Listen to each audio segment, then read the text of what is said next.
Ibu, Bapak, saudara-saudara terkasih, rekan-rekan semua, juga anak-anak muda, remaja, dan juga anak-anak semua yang dikasihi Tuhan, kita bertemu lagi pada masa Prapaskah ini. Tidak terasa bahwa kita sudah memasuki minggu ketiga pekan Prapaskah kita. Saya tidak tahu apakah Ibu Bapak merasa ada sesuatu yang hilang sesudah memasuki minggu Prapaskah ini, selain bahwa sentuhan-sentuhan kehangatan secara fisik dan segala macam, kunjungan-kunjungan itu hilang. Adakah Ibu Bapak juga merasa ada yang hilang yang sangat khas pada minggu Prapaskah? Yaitu doa jalan salib. Mengapa? Ya, karena doa jalan salib biasanya kita doakan bersama, berbeda dengan doa rosario ya. Doa rosario itu doa yang bisa kita doakan secara pribadi, tentu saja doa jalan salib juga bisa didoakan secara pribadi.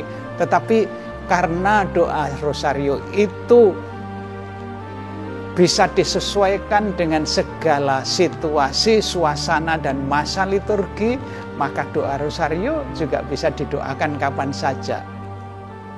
Masa biasa ada peristiwa gembira sejak persiapan kelahiran Tuhan Yesus, maka juga cocok pada masa Advent kita doakan peristiwa gembira. Lalu apa? Masih ada juga kalau masa Prapaskah, peristiwanya adalah peristiwa sengsara. Pada masa Paskah, Hari Raya Paskah dan masa-masa Paskah, kita berdoa peristiwa mulia. Bahkan Santo Yohanes Paulus yang kedua mempopulerkan peristiwa terang. Jadi bisa kapanpun, bahkan diusulkan Senin, Selasa, Rabu, Kamis itu biasanya didoakan peristiwa terang, lalu Jumat peristiwa sengsara, Sabtu Minggu peristiwa mulia. Berbeda dengan rosario, doa jalan salib lebih disesuaikan dengan masa Prapaskah, terutama dan ini kekhasan doa-doa devosi. Doa devosi itu diarahkan mempersiapkan hati kita, tetapi juga memperdalam penghayatan kita terhadap masa-masa liturgi. Yaitu khususnya kalau doa jalan salib tadi adalah dengan liturgi Jumat Agung. Lah, memang kalau Ibu Bapak nanti berkenan membaca misalnya dalam buku doa dan nyanyian kita, buku puji syukur nomor 200, Ibu Bapak akan mendapat gambaran apa itu dan bagaimana doa jalan salib. Devosi sama seperti rosario dan doa jalan salib diarahkan, disesuaikan, mengharapkan kita makin bisa menghayati liturgi resmi gereja, khususnya doa jalan salib tadi mengarah kepada peristiwa Jumat Agung. Sedikit saya membaca saja dari buku ini ya, soal doa devosi. Devosi ditujukan kepada apa? Ditujukan pertama, menggairahkan iman dan kasih kepada Allah. Lalu yang nomor 2, devosi mengantar umat pada penghayatan iman yang benar dan misteri karya keselamatan Allah yang nyata memuncak menjadi utuh dalam peristiwa Yesus. Lalu yang ketiga apa?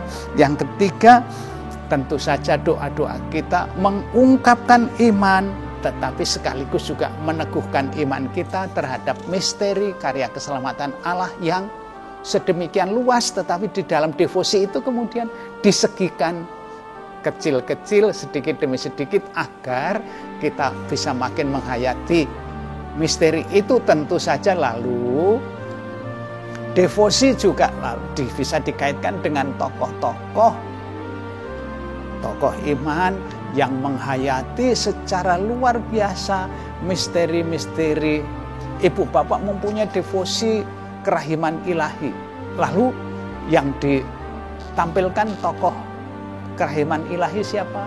Yaitu Santa Faustina, yang secara khusus dia menjadi, katakanlah, rasul kerahiman ilahi, katakanlah begitu. Lah, di dalam doa jalan salib, selain itu kita diajak memandang secara khusus tokoh iman yang luar biasa, dan tentu saja puncak tokoh iman dan isi iman kita, yaitu Yesus Kristus. Oh ya, masih ada yang keempat tujuan devosi kita, yaitu apa? Agar dengan berdoa devosi kita pun juga bisa memetik buah-buah rohani dari rahmat yang kita rayakan, yang kita kenangkan. Nah, sampai di situ saya harap Ibu Bapak makin memahami apa arti kata devosi yang kita sering bicarakan. Kembali ke doa jalan salib. Ibu Bapak saudara-saudara terkasih, kalau doa jalan salib sebetulnya intinya apa?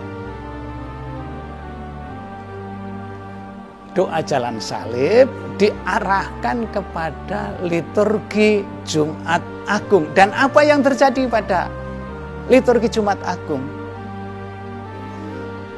Kadang-kadang kita hanya terpaku bahwa pada Jumat Agung itu adalah Yesus wafat. Bahkan penanggalan kita, kalender kita, tanggalan merah. Ditulis di sana apa? Ditulis wafat Isa Al-Masih, atau kalau penanggalannya itu dicetak oleh penanggalan Katolik atau Kristen, wafat Tuhan Yesus. Seolah-olah itu puncaknya. Padahal kita diharap dengan liturgi Jumat Agung kita menyadari sesuatu yang lebih besar daripada sekedar wafat Tuhan Yesus. Apa itu? Yaitu cinta Allah yang sedemikian besarnya sehingga merelakan Yesus Kristus wafat untuk kita. Jadi inti yang terdalam sebetulnya menyadari betapa besarnya cinta Allah itu, bahwa kemudian Yesus itu wafat karena dosa kita dan segala macam, itu juga penting. Kadang-kadang kita hanya melihat bahwa apa? Doa jalan salib itu doa mengenang kesengsaraan Tuhan Yesus, tidak salah. Lalu ada lagi yang mengenangkan Yesus sengsara wafat itu karena dosa-dosa kita, maka kita diharapkan makin menyesali dosa-dosa kita. Cara berpikirnya diajak diputer, dibalik. Bukan karena menyadari dosa yang menyebabkan Yesus sengsara, kemudian kita bertobat, ketemu Tuhan, tidak. Mari kita kemudian memutar pola pikir kita, justru mulai dari sedemikian besarnya cinta Allah sehingga Tuhan Yesus karena cintanya itu kepada manusia rela menderita sampai wafat agar manusia dipulihkan martabatnya sebagai putra Allah. Yang terpenting jadinya bukan menemukan dosa, tetapi yang terpenting adalah kembali menjadi anak Allah. Tentu saja jalannya adalah bertobat. Maka doa jalan salib selain masa prapaskah juga jangan cocok didoakan di dalam suasana retret. Atau ibu bapak pergi berziarah, naik ke jalan yang sulit, waduh sambil ngos-ngosan lalu bisa membayangkan Yesus memanggul salib dan segala macam, ya itu juga cocok. Lalu apakah doa jalan salib hanya terbatas pada 14 perhentian? Itu tadi karena kita terperangkap pada pola pikir bahwa doa jalan salib itu mengenangkan Yesus yang sengsara wafat. Apakah dengan wafat Tuhan Yesus kemudian karya keselamatan Allah selesai? Ternyata justru tidak. Nah, kalau ibu bapak pergi ke Ganjuran, berdoa jalan salib di Ganjuran, ibu bapak akan melihat bahwa doa jalan salib di sana itu perhentiannya ada perhentian yang tidak ada di buku ini, mohon maaf. Kenapa? Karena di sana ada perhentian ke-15. Perhentian ke-15 itu apa? Yesus bangkit. Kalau ibu bapak ingin lebih kelihatan hebat lagi, jangan melihat di Ganjuran deh. Lihat jalan salib di Lourdes. Dan memang pada perhentian yang ke-15 tidak ada patung Tuhan Yesus bangkit begitu, nggak ada. Karena senimannya kesulitan mungkin menggambarkan Yesus yang bangkit begitu. Lalu digambarkan apa? Digambarkan kuburan kosong, lalu apa? Ada batu bulat di situ. Di situ. Bayangkanlah bahwa batu bulat itu penutup pintu kubur lalu sudah digelindingkan. Tetapi tentu kita juga bisa mengatakan bahwa dengan mencapai kebangkitan, kebulatan misteri karya penebusan Allah menjadi semakin utuh lagi. Semoga sedikit tambahan pengetahuan tentang doa jalan salib ini membantu kita semua menghayati devosi kita secara benar. Bolehkah doa jalan salib sendiri? Sangat boleh. Bisa jadi. Tetapi kalau doa jalan salib sendirian terlalu panjang, Romo. Bolehkah doa jalan salib tidak harus selesai? Ingat, doa yang penting bukan lamanya, sudah selesai atau belum. Doa dianggap selesai kalau kita sudah merasakan Allah yang hadir di tengah kita. Pada saat saudara-saudara berdoa sendiri, merasa Tuhan sudah hadir ketika perhentiannya, baru perhentian keberapa? Ketiga. Ibu bapak boleh berhenti di situ dan betul-betul menikmati kehadiran Tuhan secara penuh. Saya menutup omongan saya ini dengan sebuah cerita yang semoga membantu ibu bapak bisa sedikit makin gembira pada masa pandemi. Jadi doa itu saya pikir seperti seorang pemuda yang mengungkapkan kerinduan kepada kekasihnya.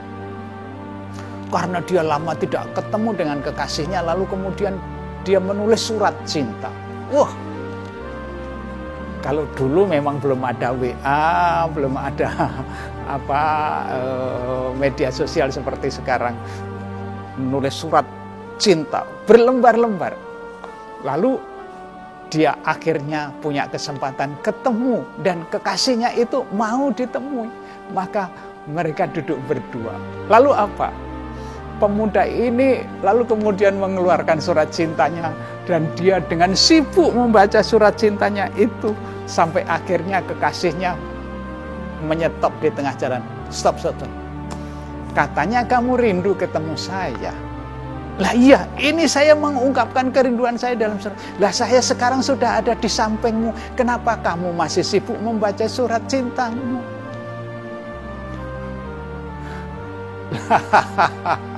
Ibu bapak, doa itu seperti itulah. Kalau Tuhan Yesus sudah datang di tengah kita, hadir dalam hidup kita, kita bisa merasakan kehadiran. Nggak usah sibuk-sibuk kembali membaca surat cinta kita, nggak usah. Ya kita nikmati kebersamaan kita dengan Tuhan itu.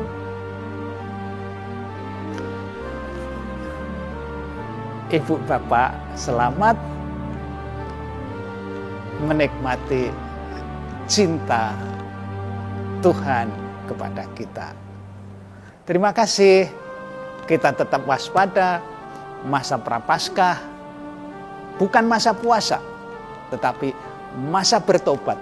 Dan tobat kita wujudkan dengan pantang puasa, tetapi terlebih mengubah pola pikir kita sesuaikan dengan pola Tuhan.